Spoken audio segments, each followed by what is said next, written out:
Hello,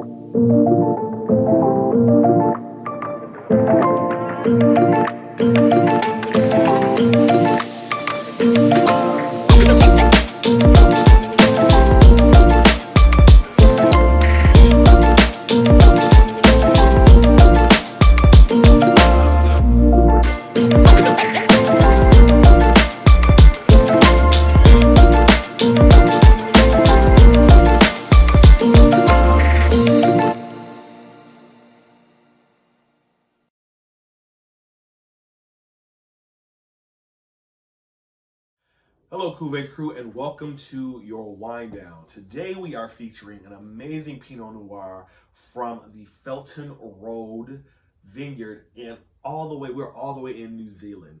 The specific wine region is Central Otago.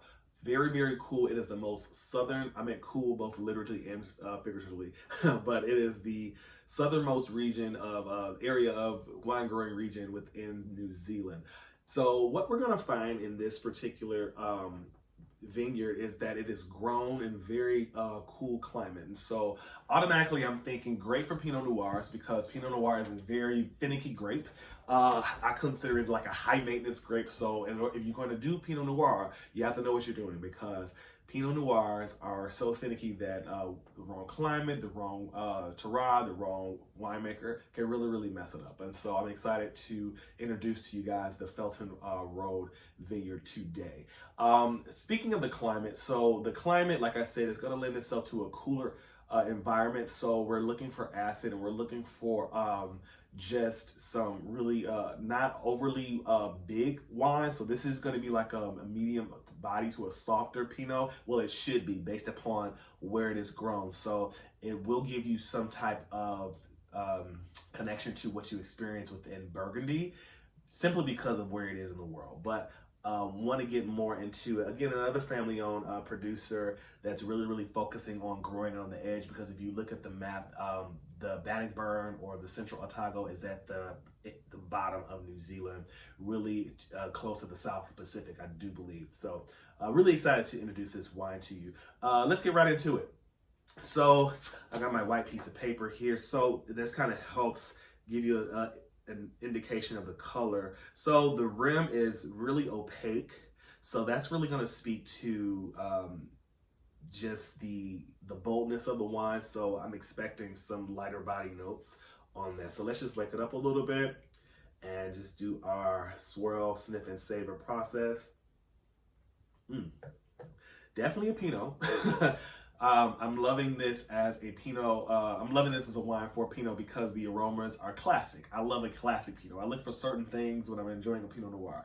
I look for red berry notes like raspberry or strawberry. I'm getting more strawberry than I'm getting raspberry on the nose. That doesn't mean I'm not going to pick that up on the palate, but that's what I'm definitely getting. And I'm definitely getting some earth and some vegetal notes, which is really, really cool on the nose. So, and a little bit of spice in there too. I'm not super familiar with the spice.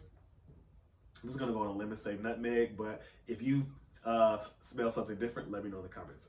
Let's get into it.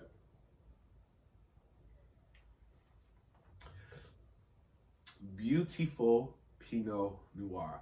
Really, really cool. Really, really nice. I love this because it speaks to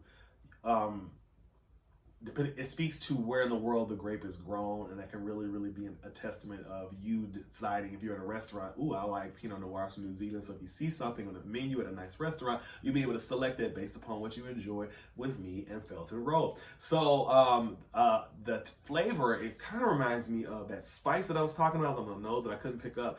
I'm not sure if you guys are familiar with brambleberry, but that is kind of like, it's very kind of like that.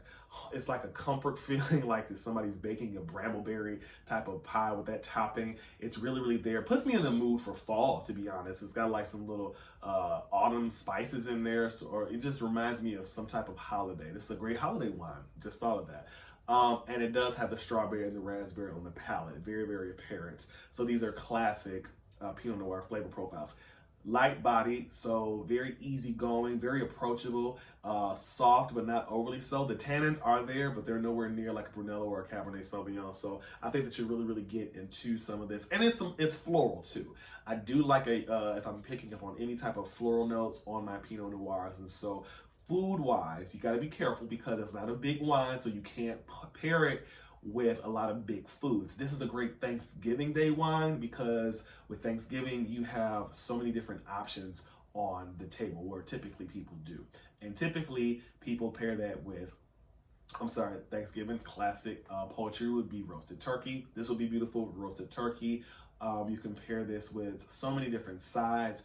I just wouldn't go big. Like I wouldn't do anything like pork or maybe pork, but nothing super big. Lean pork, that's the biggest I would go. But no ribeyes, no New York strips, nothing like that. The biggest red meat would be a beautiful lamb, some type of lamb shoulder, like shredded lamb shoulder, lamb chop.